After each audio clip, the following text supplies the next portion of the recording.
मैं रिंकी वाजपेयी और आप देख रहे हैं लाइव भारत टाइम्स न्यूज। चलिए बढ़ते हैं आज की कुछ खास खबरों की ओर। मसूरी में भाजपा के संगठन को मजबूत करने व नगर निकाय चुनाव को लेकर कार्यशाला हुई आयोजित। मसूरी में भारतीय जनता पार्टी मसूरी मंडल द्वारा संगठन पर्व व संगठनात्मक चुनाव 2024 को लेकर मसूरी के एक होटल के सभा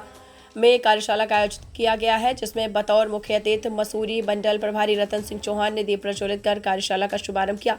इस मौके पर प्रभारी द्वारा सभी बूथों में संगठन को लेकर किए गए कार्यों की समीक्षा की गई। सक्रिय कार्यकर्ताओं की सूची पर विचार विमर्श किया गया। उन्होंने सभी कार्यकर्ताओं से आगामी नगर निकाय चुनाव को लेकर सभी तैयारियां पूरी करने के निर्देश दिए हैं।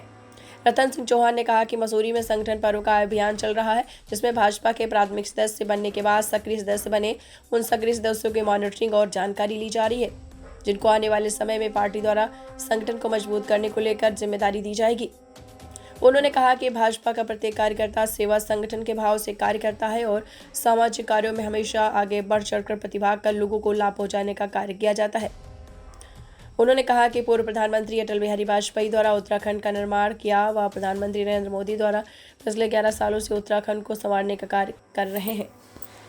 हमारा जो संगठन पर्व का अभियान चल रहा है, उसके अंतर्गत मसूरी विधानसभा के मसूरी नगर मंडल की एक बहुत ही महत्वपूर्ण कार्यशाला यहाँ पर आयोजित की जा रही है। और इस कार्यशाला में जो पहले प्राथमिक सदस्य बने भारतीय जनता पार्टी के, उसके बाद सक्रिय सदस्य बने हैं, उन सक्रिय सदस्यों तक की यहाँ पर आज एक तरह से मॉनिटरिंग की जाएगी, जानकारी ली जाएगी कि मसूरी मंडल में हमारे कितने सक्रिय सदस्य बने। इसके बाद जैसा कि संगठन ने हमें निर्देशित किया है कि 11 नवंबर से हमारे संगठन के प्राथमिकी चुनाव प्रारंभ हो जाएंगे। बूथों का गठन होना है। एक प्रत्येक बूथ के जो है 11-11 लोगों की कमेटियां बननी है। ये 11 तारीख से लेके 30 नवंबर तक ये एक अभियान चलेगा और पूरे जो हमारे 67 बूथ हैं, उन बूथों की कमेटियों को सही तरीके से बनाना है और निचले स्तर पर संगठन को मजबूती कैसे करें, उसी संबंध में जो सक्रिय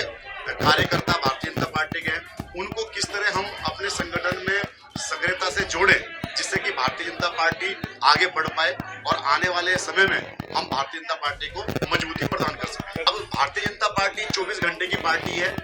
और पूरे 12 महीने भारतीय जनता पार्टी का कार्यकर्ता काम पर रहता है। जैसा कि हमारे आदरणीय राष्ट्रीय अध्यक्ष हैं, उन्होंने कोरोना काल में भी कहा था कि सेवा ही संगठन है और भारतीय जनता पार्टी का एक एक कार्यकर्ता अपने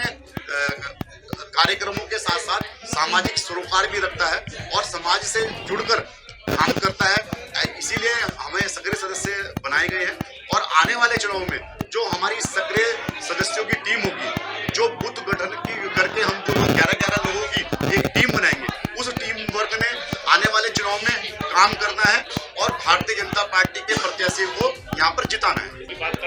मैं माननीय आदरणीय मोदी जी का बहुत बहुत धन्यवाद और आभार व्यक्त करता हूँ कि आदरणीय मोदी जी हमेशा हमारे पहाड़ी की चिंता करते हैं। जैसे कि कहा गया है, अटल जी ने इस उत्तराखंड को बनाया है और मोदी जी इस उत्तराखंड को संवार रहे हैं पिछले लगभग 11 साल से। तो मोदी जी ने कल आह्वान भी किया है और पूरे देश की जनता से ही नहीं, पूरे विदेश के लोगों से भी कहा है कि आप पहाड़ी की ओर आओ और पहाड़ों में जो हमारी देव संस्कृति है, जो उत्तराखंड की सनातन संस्कृति है, उससे जुड़े और यहाँ पर जो पर्यटन क्षेत्र है या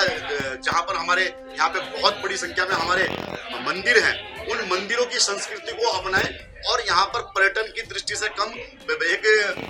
सामाजिक और सनातन जो संस्कृति है उसको बढ़ावा दें। और उन्होंने माननीय मोदी जी ने कल कहा है कि जो पर्यटक यहाँ पर आते हैं तो यहाँ पर जो है पॉलिथीन प्लास्टिक फ्री रखें, यहाँ पे साफ सफाई का ध्यान रखें, यहाँ की संस्कृति की, यहाँ की सभ्यता का सम्मान करें और यहाँ के लोगों का भी सम्मान करें, ऐसा मोदी जी ने कहा है। और हम भी अपने कार्यकर्ताओं के माध्यम से कहते हैं कि जो ये देवभूमि है, देवभूमि में जो हमारे बाहर से पर्यटक आते हैं, दर्शन करने के लिए आते हैं, मंदिरों में दर्शन करने के लिए आते हैं, उनसे हम अपनी संस्कृति के माध्यम से जुड़ें और उनको यहाँ से ऐसा मैसेज दें कि वो पूरे देश में ही नहीं, पूरी दुनिया में उत्तराखंड की संस्कृति का बखान करें।